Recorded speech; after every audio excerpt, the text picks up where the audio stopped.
প্রিয় শিক্ষার্থীবৃন্দু, আসসালামু আলাইকুম। English literature hand note BD YouTube চ্যানেলের পক্ষ থেকে সবাইকে জানাই স্বাগতম। আজকে আমি যে প্রশ্নটি নিয়ে আলোচনা করব সেটি হচ্ছে এলিজাবেথান এজ থেকে নেওয়া। প্রশ্নটি হচ্ছে, Elizabethan age was the golden age of English literature, why? অর্থাৎ এলিজাবেথান এজকে গোল্ডেন এজ বলা হয় কেন হিস্ট্রি অফ ইংলিশ লিটারেচারে? তো এই প্রশ্নটি শুধু যে ন্যাশনাল ইউনিভার্সিটিতে যারা পড়ে তাদের জন্য তা নয়, বরং এই প্রশ্নটি আপনাদের কাজে দিবে যারা 18তম নিবন্ধন পরীক্ষা দিচ্ছেন বা দিবেন প্রভাষক পদে। তাদের জন্য এই প্রশ্নটি খুবই গুরুত্বপূর্ণ, কেননা এই প্রশ্নটা এর আগে 2013 সালে একবার এসেছে, 2014 সালে একবার এসেছে, 2017 সালে এসেছে। এটা পরীক্ষা হচ্ছে 2024 সাল, অর্থাৎ প্রায় অনেক দিন হলো এই প্রশ্নটি নিবন্ধন পরীক্ষায় আসেনি। তো সেই জন্য এই প্রশ্নটি এলিজাবেথান এজ থেকে খুবই গুরুত্বপূর্ণ। তো এই প্রশ্ন আলোচনা করতে গিয়ে আমি আপনাদের কিছু টেকনিক দেখাবো, যে এই টেকনিকগুলো ফলো করার মাধ্যমে আপনি শিক্ষক নিবন্ধন পরীক্ষায় বিশেষ করে যখন ব্রড কোশ্চিনগুলো লিখবেন উপস্থাপনার ক্ষেত্রে অনেকটা কাজে দিবে, এবং সাধারণ যে অ্যান্সার গাইডে দেওয়া থাকে তা থেকে আপনি একটু ভালো বা বেশি মার্ক ক্যারি করবেন। তো ঠিক আছে, প্রশ্নটি আলোচনা শুরু করা যাক। প্রথমে দেখেন, আমি প্রশ্নটি শুরুই করেছি একটা কোটেশনের মাধ্যমে। যে কোটেশনটা আমি নিয়েছি উইলিয়াম জে লং এর বই থেকে। আপনারা যারা ন্যাশনাল ইউনিভার্সিটিতে পড়েছেন, আপনারা সেকেন্ড ইয়ারে উইলিয়াম জে লং এর বই পড়েছেন, আশা করি সবাই জানেন। তো সেই বই থেকে এই কোটেশনটা নেওয়া। তো যখন একটা ব্রড কোশ্চেন শুরু করবেন, যে কোনো কম্পিটিটিভ এক্সামে উপস্থাপনা খুবই গুরুত্বপূর্ণ। কিভাবে আপনি প্রশ্নটি উপস্থাপন করবেন এটা নির্ভর করবে আপনি কত মার্ক পাবেন। তো যখন একটা প্রশ্ন শুরু করবেন, তখন ব্রড প্রশ্ন শুরু করবেন বিশেষ করে, তখন প্রশ্নটি কোটেশন দিয়ে শুরু করার চেষ্টা করবেন। তো আমিও সেটাই করেছি। এই কোটেশন যেটা নিয়েছি সেটা হচ্ছে উইলিয়াম জে লং এর বই থেকে। কোটেশনটা হচ্ছে আপনাদেরকে পড়িয়ে শোনাই। কোটেশনটি হচ্ছে, the age of Elizabeth was a time of intellectual liberty, of growing intelligence and comfort among all classes, of unbounded patriotism and peace at home and abroad. অর্থাৎ এলিজাবেথান এজ এটা এমন একটা সময় যেখানে আমরা ইন্টেলেকচুয়াল লিবার্টি দেখতে পাবো। অর্থাৎ যারা ইন্টেলেকচুয়াল পারসন রয়েছে, যারা জ্ঞানী গুণী রয়েছে, যারা রাইটার ছিল সেই সময়, তারা কি অর্জন করেছিল? ফ্রিডম অর্জন করেছিল লেখালেখির ক্ষেত্রে। অর্থাৎ লেখালেখির ক্ষেত্রে কোনো বাধা বিঘ্নতা ছিল না। তারপরে এই সময়ে অনেক ইন্টেলিজেন্সের কি হয় আবির্ভাব ঘটে, উইলিয়াম শেক্সপিয়ারের মতো, ক্রিস্টোফার মার্লোর মতো। তাই বলা হচ্ছে of growing intelligence and comfort among all classes. অর্থাৎ সেই সময় আমরা লোয়ার ক্লাস দেখতে পাবো, মার্চেন্ট ক্লাস দেখতে পাবো, সকল শ্রেণীর মানুষের মধ্যে একটা কমফোর্টেবল অ্যাটমসফিয়ার বিল্ড করেছিল। সেই সময় কোনো হানাহানি মারামারি ছিল না। কুইন এলিজাবেথ সিংহাসনে আরোহণের মাধ্যমে মানুষের মধ্যে এই ধরনের যত আনরেস্ট ছিল, সোশ্যাল আনরেস্ট, সামাজিক অস্থিরতা ছিল, সবগুলোই দূর হয়ে গিয়েছিল। বিশেষ করে ক্লাস ডিস্টিংশন অর্থাৎ শ্রেণী বিভাগ। তাই বলা হচ্ছে যে and comfort among all classes, of unbounded patriotism, মানুষের মধ্যে দেশপ্রেম ছিল, and peace at home and abroad, এবং ইংল্যান্ডের মধ্যে এবং ইংল্যান্ডের বাইরে তাদের মধ্যে একটা পিস ডেভেলপ হয়েছিল, শান্তি ডেভেলপ হয়েছিল। তো এখান থেকে, এই কোটেশন থেকে আমরা যে বিষয়টা পেলাম সেটা হচ্ছে, যদি এলিজাবেথান এজের কথা বলি, সেখানে আমরা দেখতে পাবো লিটারেচারের ক্ষেত্রে উন্নতি হয়েছিল। তারপর সামাজিক যে নিরাপত্তা বা সামাজিক যে অবস্থা, সেই অবস্থার উন্নতি হয়েছিল। তারপর হচ্ছে মানুষের মধ্যে দেশপ্রেম ছিল, এবং দেশে এবং বিদেশে মানুষের মধ্যে যে সম্পর্ক, সেই সম্পর্কটার উন্নতি হয়েছিল। তো এইসব কারণেই এই এলিজাবেথান এজকে গোল্ডেন এজ বলা হয় হিস্ট্রি অফ ইংলিশ লিটারেচারে। তো এই কোটেশনটা উইলিয়াম জে লং এর বই থেকে নেওয়া। তো এখন আমরা আসল প্রশ্নে যাব। ইন্ট্রোডাকশানে যে ইন্ট্রোডাকশনটা আমি এখানে লিখেছি, যে ভূমিকাটা লিখেছি, সেখানে বলা হচ্ছে it is universally acknowledge that Elizabethan age was the golden age of English literature as the age was remarkable for its religious tolerance, strong rational spirit, patriotism, social content, intellectual progress and unbounded enthusiasm. অর্থাৎ এটা সবাই স্বীকৃতি দিয়েছে, যে সবাই একমত এই বিষয়ে যে এলিজাবেথান এজকে হিস্ট্রি অফ ইংলিশ লিটারেচারে গোল্ডেন এজ বলা হয়। কেন কেন এই সময় আমরা ধর্মীয় উন্নতি দেখতে পাবো, মানুষের মধ্যে রেশনাল স্পিরিট এটার বৃদ্ধি দেখতে পাবো, মানুষের মধ্যে প্যাট্রিয়টিজম অর্থাৎ দেশপ্রেম বৃদ্ধি পেয়েছিল সেটা দেখতে পাবো, সোশ্যাল কন্টেন্ট অর্থাৎ সামাজিক যে স্থিরতা সেটা আমরা দেখতে পাবো, ইন্টেলেকচুয়াল প্রোগ্রেস দেখতে পাবো। ঠিক আছে, এই সকল কারণেই এই এলিজাবেথান এজকে গোল্ডেন এজ বলা হয়। Incredible thoughts, feelings and vigorous action were the pillars of this age. অর্থাৎ এই এজের যে খুঁটি, যাকে কেন্দ্র করে এই এজ দাঁড়িয়েছিল, সেই বিষয়গুলোর মধ্যে একটা রয়েছে ইনক্রেডিবল থট, মানুষের অসাধারণ চিন্তা চেতনা, এবং মানুষের ফিলিংস এবং মানুষের অ্যাকশন। এগুলো ছিল কি? এগুলো ছিল এলিজাবেথান এজের খাম্বা বা খুঁটি। It flowers extraordinary development of drama. অর্থাৎ এলিজাবেথান এজে ড্রামার এক্সট্রাঅর্ডিনারি ডেভেলপমেন্ট হয়েছিল। Equally it was an age of poetry and prose. শুধু যে ড্রামাতেই এজ বিখ্যাত ছিল তা না, বরং এখানে আমরা পোয়েট্রি এবং প্রোজেও বিশেষ উন্নতি বা ডেভেলপমেন্ট লক্ষ্য করব। This age was the paradigm of tremendous progress received from the Renaissance, Reformation and from the exploration of the New World.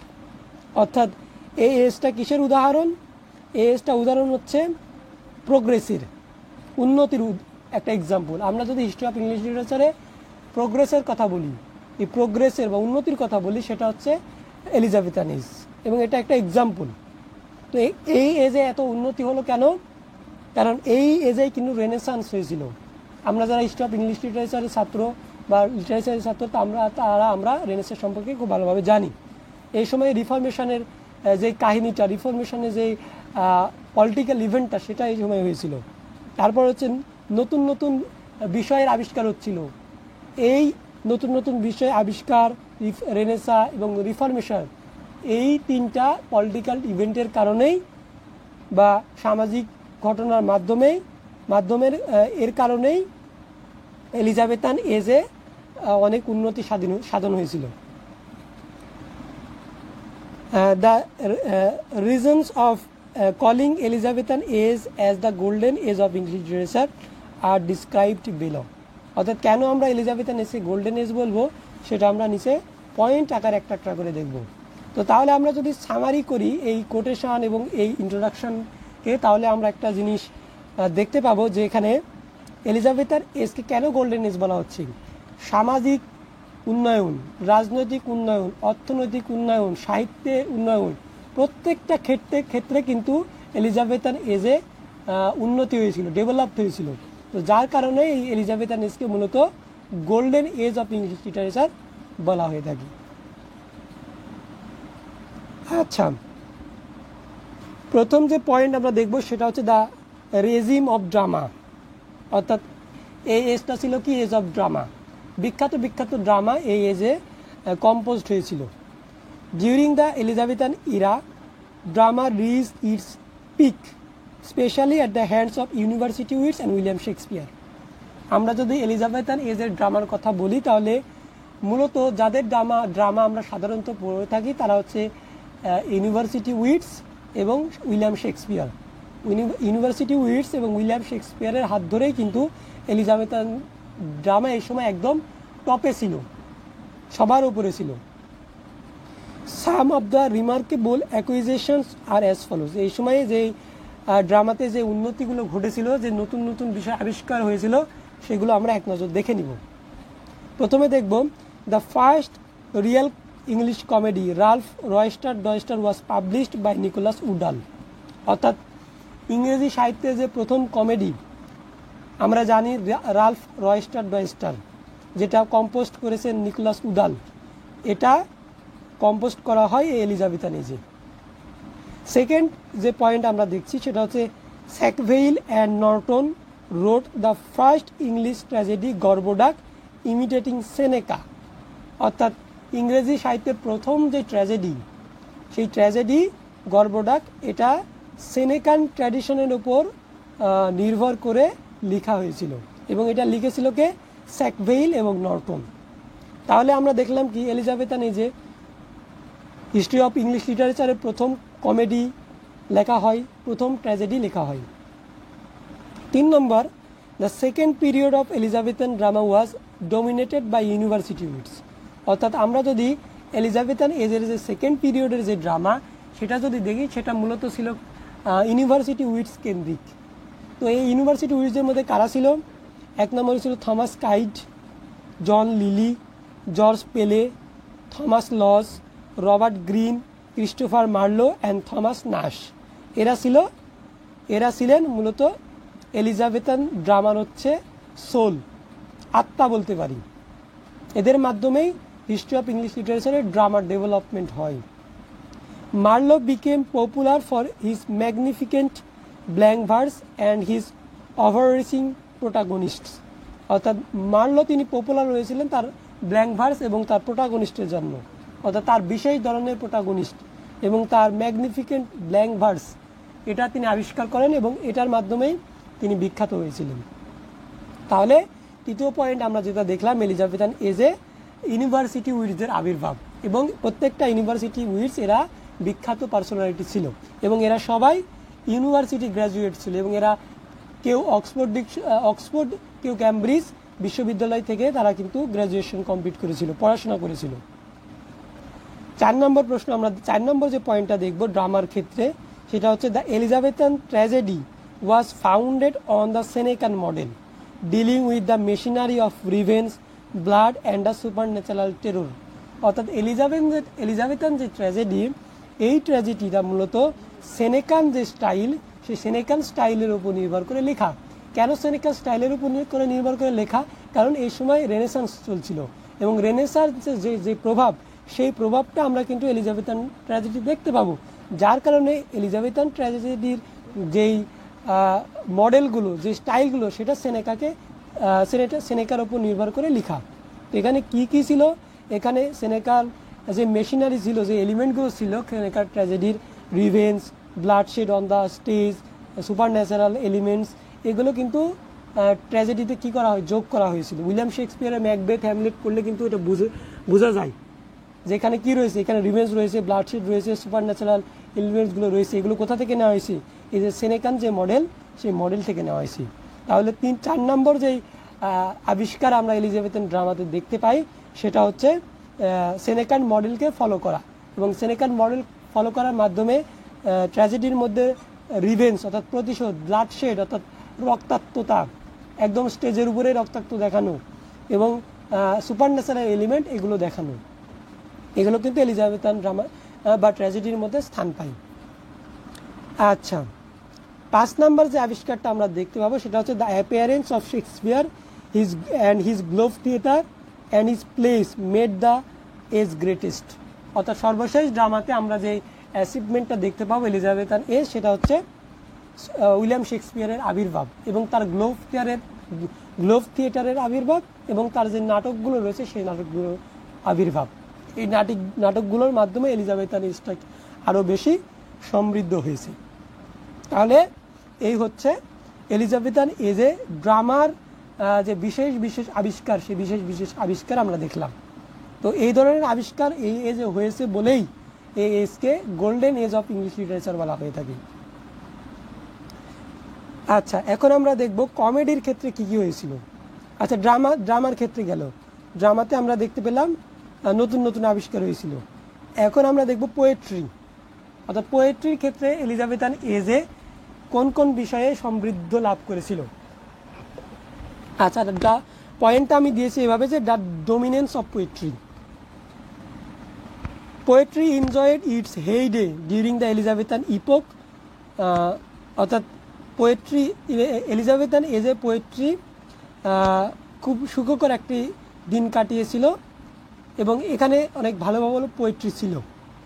The contact with the classical masters of Rome and Greece seems to have supplied great stimulus to the poetic impulse of Elizabethan England. অর্থাৎ যেহেতু এই Elizabethan এজে renaissance চলছিল, রেনেসাঁর কারণে Roman এবং গ্রিসের যে Greek যে রাইটার ছিল তাদের যে লিখনী যে প্রভাব, সেই প্রভাবটা এলিজাবেথান পোয়েট্রির মধ্যে পড়েছিল এবং এই তাদের প্রভাবের কারণে এলিজাবেথান এজে কি এক ধরনের নতুন ধরনের কবিতা আবিষ্কার হতে শুরু হয়। English poetry is truly found manifested in this great age in varied forms and patterns, in sonnet and songs, in lyrics and verse, narrative and epics, in religious dedication and metaphysical speculations. অর্থাৎ এই এজে আমরা বিভিন্ন ধরনের বিভিন্ন form এবং বিভিন্ন প্যাটার্নের কবিতা আমরা দেখতে পাবো। সেগুলো কীরকম, সেটা সনেট হতে পারে, সেটা সং হতে পারে, সেটা লিরিক কবিতা হতে পারে, ঠিক আছে, সেটা ন্যারেটিভ কবিতা হতে পারে, এপিক দেখতে পাবো আমরা এই সময়, রিলিজিয়াস কবিতা আমরা এই সময় দেখতে পাবো, এই সময় আমরা মেটাফিজিক্যাল কবিতা দেখতে পাবো। অর্থাৎ এই এজে কি নাই, পোয়েট্রির কথা যদি আমরা চিন্তা করি তাহলে এজে আমরা সব কিছুই দেখতে পাচ্ছি। এখানে আমরা লিরিক দেখতে পাচ্ছি, এখানে আমরা মেটাফিজিক্যাল কবিতা দেখতে পাচ্ছি, এখানে সনেট দেখতে পাচ্ছি, সং দেখতে পাচ্ছি, ন্যারেটিভ পয়েম দেখতে পাচ্ছি, এপিক দেখতে পাচ্ছি, রিলিজিয়াস পোয়েট্রি দেখতে পাচ্ছি, সব কিছুই ছিল এলিজাবেথান এজে। Some of the achievements in the field of poetry are as follows. অর্থাৎ এই এজে পোয়েট্রির ক্ষেত্রে কোন কোন অ্যাচিভমেন্ট ছিল এলিজাবেথান পিরিয়ডে সেটা আমরা দেখব। প্রথম যে স্ট্রাইকিং অ্যাচিভমেন্ট এলিজাবেথান পোয়েট্রি সেটা হচ্ছে Thomas Wyatt introduced into English the sonnets on the Petrarchan model. অর্থাৎ পেট্রারচান মডেল ফলো করে থমাস ওয়াট সর্বপ্রথম ইংরেজি যে সনেট সেই সনেটের আবিষ্কার করেন। তারপরে 2 নম্বর যেটা দেখতে পাবো সেটা হচ্ছে Thomas Wyatt and Henry Howard both with them Tottel's Miscellany. অর্থাৎ টোটেলস মিসচেলানি এটা পোয়েট্রির ক্ষেত্রে একটা অ্যাচিভমেন্ট এলিজাবেথান এজে, এটা নিয়ে এসেছিলেন থমাস ওয়াট এবং হেনরি হাওয়ার্ড। আচ্ছা, 3 নম্বর অ্যাচিভমেন্ট যেটা আমরা দেখতে পাবো সেটা হচ্ছে Edmund Spencer invented a new form of স্ট্যান্জা consisting of 9 lines, the first 8 being iambic pentameters and an Alexandrine.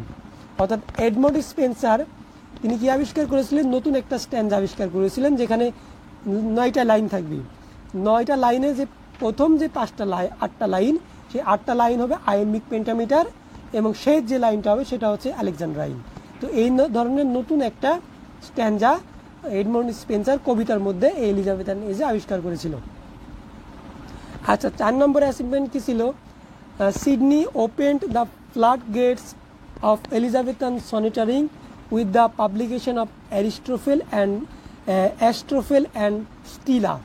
অর্থাৎ সিডনি কি লিখেছিল, তিনি সনেটের যেই দ্বার, সেই দ্বারটা উন্মোচন করেন কিসের মাধ্যমে, অ্যাস্ট্রোফেল এবং স্টিলা এই দুইটা রাইটিংয়ের মাধ্যমে, এই দুইটা পাবলিকেশনের মাধ্যমে, এই দুইটা রাইটিং পাবলিকেশনের মাধ্যমে তিনি সনেটের যেই দ্বার সেই দ্বারটা উন্মুক্ত করেন। তারপর 5 নম্বর অ্যাচিভমেন্ট ছিল Shakespeare produced 154 sonnets which made the age unique. অর্থাৎ উইলিয়াম শেক্সপিয়ার আমরা জানি 154টা সনেট লিখেছিলেন এবং এটা ছিল একটা গ্রেটেস্ট অ্যাচিভমেন্ট এই এলিজাবেথান এজে। 5 নম্বর যে অ্যাচিভমেন্ট আমরা দেখতে পাবো সেটা হচ্ছে সংস and lyrics reach the highest popularity এবং দ্য পিপুল। অর্থাৎ লিরিক এবং সঙের কথা যদি বলি এই সময়ে একদম খুব ভালো পপুলারিটি পেয়েছিল। তো এই ছিল 6 নম্বর অ্যাচিভমেন্ট কবিতার ক্ষেত্রে। অর্থাৎ আমরা ড্রামার ক্ষেত্রে যেরকম নতুন নতুন আবিষ্কার আমরা লিটারেচারে দেখলাম, এলিজাবেথান এজে ঠিক পোয়েট্রির মধ্যেও আমরা এই ধরনের নতুন নতুন আবিষ্কার কিন্তু দেখতে পেলাম। তো এই কারণে এলিজাবেথান এজকে গোল্ডেন এজ বলা হয়। আচ্ছা, ড্রামা গেল, পোয়েট্রি গেল, এখন আমরা দেখব যে প্রোজ, অর্থাৎ এই এজে প্রোজের অবস্থা কেমন ছিল। The first rate importance of pros, অর্থাৎ প্রোজকে এই যুগে প্রথম ইম্পর্টেন্স দেওয়া হতো। অর্থাৎ প্রোজকে খুব গুরুত্বপূর্ণভাবে নেওয়া হতো এই সময়। During the Elizabethan Ira pros for the first time rose to the position of the first great importance. অর্থাৎ এলিজাবেথান এজের পূর্বে প্রোজকে এতভাবে গুরুত্ব দেওয়া হতো না, বাট এলিজাবেথান এজে এসে প্রোজকে খুব গুরুত্বপূর্ণ একটা সাহিত্যের একটা শাখা হিসেবে মানুষের সামনে উপস্থাপন করা হলো এবং মানুষ সেটা গ্রহণ করতে শুরু করলো। The Elizabethan prose writers took mass interest in the great classical works by different masters. অর্থাৎ এই প্রোজ রাইটিংয়ে তারা কী করেছে, এই যে ক্লাসিক্যাল যে মাস্টারগুলো রয়েছে তাদেরকে ফলো করার চেষ্টা করেছে। The gains in prose are as follows. এখানে যে অর্জনগুলো, সেই অর্জনগুলো কী ছিল প্রোজের ক্ষেত্রে? প্রথমে হচ্ছে Lyly's Euphues, Sidney's Arcadia, Nashe's unfortunate travellers are romances in nature which bore the seeds of future English novels. অর্থাৎ এখানে যেই প্রোজের নামগুলো বলা হলো, লিলির হচ্ছে প্রোজ, সিডনিস হচ্ছে আর্কাডিয়া, নাশের যে আনফরচুনেট ট্রাভেলার, এগুলো কি? এগুলো মূলত রোম্যান্স ছিল। কিন্তু এই রোম্যান্স, এটাগুলো শুধু রোম্যান্স ছিল তা না, এই রাইটিংগুলো এমনভাবে লেখা হতো যেটা দেখতে অনেকটা নোভেলের মতো ছিল। এবং এই রাইটিংয়ের মাধ্যমে হিস্ট্রি অফ ইংলিশ লিটারেচার যে নোভেলের যে আবির্ভাব, সেই নোভেলের আবির্ভাব ঘটে। অর্থাৎ এটা লেখা হতো প্রোজ, কিন্তু আসলে এটা দেখতে অনেকটা নোভেলের মতো ছিল। আর এর পূর্বে নোভেল এই ধরনের রাইটিং কিন্তু ছিল না এলিজাবেথান এজের পূর্বে। এটা হচ্ছে প্রোজের ক্ষেত্রে প্রথম অ্যাচিভমেন্ট। 2 নম্বর অ্যাচিভমেন্ট আমরা কি দেখব? Francis Bacon's collection for essays made him the father of English essay as well as the utilitarian philosopher. অর্থাৎ ফ্রান্সিস বেকনের যে কালেকশন আমরা পড়েছি এসেস, অর্থাৎ ফার্স্ট ইয়ারে পড়েছি, থার্ড ইয়ারে পড়েছি, ঠিক আছে? তো এটা হচ্ছে এটা যে কালেকশন ছিল এসেস, এই এসের মাধ্যমেই কিন্তু, এসের লেখার মাধ্যমেই কিন্তু ফ্রান্সিস বেকনকে ফাদার অফ ইংলিশ এসে বলা হয় এবং ইউটিলিটেরিয়ান ফিলোসফার বলা হয়। তো এই ফ্রান্সিস বেকনের আবির্ভাব, এটা হচ্ছে একটা ল্যান্ডমার্ক ছিল হিস্ট্রি অফ ইংলিশ লিটারেচার, এবং সেই ঘটনাটা ঘটে কিন্তু এলিজাবেথান এজে। 3 নম্বর যে অ্যাচিভমেন্ট আমরা দেখতে পাবো সেটা হচ্ছে Sidney's an apology for poetry assist to describe all the allegations brought by Stephen Gosson against poetry. এই সময় আমরা দেখতে পাবো স্টিফেন গসন পোয়েট্রির বিরুদ্ধে কিছু অ্যালিগেশন নিয়ে এসেছিলেন, যে আসলে পোয়েট্রি হচ্ছে মিথ্যার জনক, এ ধরনের। তারপর হচ্ছে পোয়েটদেরকে হচ্ছে ইয়া থেকে, প্লেটোর হচ্ছে আদর্শ রাষ্ট্র, অ্যারিস্টটলের আদর্শ রাষ্ট্র থেকে তাড়িয়ে দেওয়া হয়েছিল, স্থান দেওয়া হয়নি। এই যে এই বিষয়গুলো, এই যে এই অ্যালিগেশনগুলো স্টিফেন গোসন এই তার রাইটিংয়ের মধ্যে নিয়ে এসেছিলেন, এবং সিডনি কী করেছেন? অ্যাপোলজি ফর পোয়েট্রির মাধ্যমে এটার জবাব দিয়েছিলেন। তো এটা ছিল একটা অ্যাচিভমেন্ট। তো তাহলে আমরা এই যে প্রোজের অবস্থা যদি দেখি, তাহলে এটা খুবই ভালো একটা অবস্থানে ছিল। বিশেষ করে ফ্রান্সিস বেকন এবং সিডনির যে প্রোজ, এই প্রোজগুলো সেই সময়ে মানুষের মন জয় করে নিয়েছিল। তো যদি প্রোজের কথা বলি, যদি পোয়েট্রির কথা বলি, যদি ড্রামার কথা বলি, 3টা সেক্টরে এলিজাবেথান এজে আমরা কী ধরনের সমৃদ্ধি সেটা নিজ চোখে দেখতে পেলাম। তো যার কারণে এলিজাবেথান এজকে golden age in the history of English লিটারেচারে বলা হয়ে থাকে। তো আমরা একদম শেষে চলে এসেছি কনক্লুশনে একটা পারফেক্ট কনক্লুশন লিখতে হবে। যে কোনো কম্পিটিটিভ এক্সামে একটা পারফেক্ট কনক্লুশন না লিখলে নাম্বার কম চলে আসে। তো আমি এখানে কনক্লুশন একদম কনক্লুশন শেষ করেছি কোটেশন দেওয়ার মাধ্যমে। অর্থাৎ আমি শুরু করেছি প্রশ্নটি দিয়ে, কোটেশন দিয়ে, মাঝখানে আমি এলিজাবেথান এজের যে অ্যাচিভমেন্ট, সেই অ্যাচিভমেন্টগুলো আপনাদের সামনে উপস্থাপন করলাম, এবং কোটেশনের মাধ্যমে এই প্রশ্নগুলো আমি শেষ করব। তো দেখা যাক কি বলা আছে এখানে। ইন এ নাটশেল, এই যে ইন এ নাটশেল, এই কথাগুলো লিখতে হবে। বিশেষ ইন টার্মিনেশন, ইন কনক্লুশন, এই কথাগুলো আমরা যখন কনক্লুড করব তখন এই ফ্রেজগুলো ইউজ করব, তাহলে নাম্বার বেশি পাওয়া যাবে। The playwright, poets and other authors who live during the Elizabethan time were truly ground breaking. তো যারা ছিল সেই সময় এলিজাবেথান এজে, সেটা পোয়েট হোক, হচ্ছে প্লে রাইট হোক বা আদার অথর্স, তারা সবাই কি ছিলেন? অসাধারণ ছিলেন, গ্রাউন্ড ব্রেকিং ছিলেন। অর্থাৎ যে কোনো হিস্ট্রি অফ ইংলিশ লিটারেচার যত ধরনের এর পূর্বে হচ্ছে লিটারেচার ছিল, সবগুলো থেকে সর্বশ্রেষ্ঠ ছিল এই Elizabethan age. This was the time of renaissance and the time of new ideas and new learning. এই সময়টা ছিল রেনেসার সময়, এই সময়টা ছিল নতুন আইডিয়ার সময় এবং এই সময় ছিল নতুন লার্নিংয়ের সময়। এলিজাবেথেন এজটা। Some of the greatest English literature of all time were written during this period. History of English লিটারেচারের সব সময়ের যে গ্রেটেস্ট রাইটার, সেই রাইটাররা কিন্তু এই এজে বিলং করেন এবং তারাই এই এজে লিখতেন, যার কারণে এই এজটাকে গোল্ডেন পিরিয়ড বলা হয়ে থাকে। This is why the Elizabethan age has rightly been termed the golden age. তো যার কারণে এলিজাবেথান এজকে কী বলা হয়? গোল্ডেন এজ বলা হয়। তো এখানে কি ছিল? বড় বড় রাইটার ছিল, বড় বড় রাইটিং ছিল এবং কিছু আউটস্ট্যান্ডিং জেনেরিক ফর্মে এই সময় আবিষ্কার হয়েছিল। কবিতার ক্ষেত্রে কিছু চেঞ্জেস হয়েছিল, প্রোজ আবিষ্কার হয়েছিল, নোবেল আবিষ্কার হয়েছিল। প্রত্যেকটা ক্ষেত্রেই লিটারেচারের প্রত্যেকটা ক্ষেত্রে সমৃদ্ধি অর্জন করেছিল এই এলিজাবেথান এজে, যার কারণে এলিজাবেথান এজকে golden period of English literature বলা হয়ে থাকে। শেষে একটা কোটেশন দিয়েছি আবার উইলিয়াম জে লং থেকে, হিস্ট্রি অফ ইংলিশ লিটারেচার যে বইটা রয়েছে সেখান থেকে। তিনি কি বলেছেন? The literature of this age often called the literature of the Renaissance. অর্থাৎ এই এজের লিটারেচারকে বলা হয় কি? রেনেসান্স লিটারেচার, অর্থাৎ নবজাগরণের সাহিত্য। অর্থাৎ এলিজাবেথান এজের যে সাহিত্য, সেই সাহিত্যকে উইলিয়াম জে লং নবজাগরণের সাহিত্য বলছেন। এই হচ্ছে Elizabethan age called the golden period of English literature. তো এখানে আপনারা কিছু বিষয় লক্ষ্য করতে পারবেন, সেটা হচ্ছে আমি প্রশ্ন শুরু করেছি কোটেশন দিয়ে, তারপর এখানে কিছু পয়েন্ট দিয়ে দেওয়ার চেষ্টা করেছি এবং শেষ করেছি কোটেশন দিয়ে।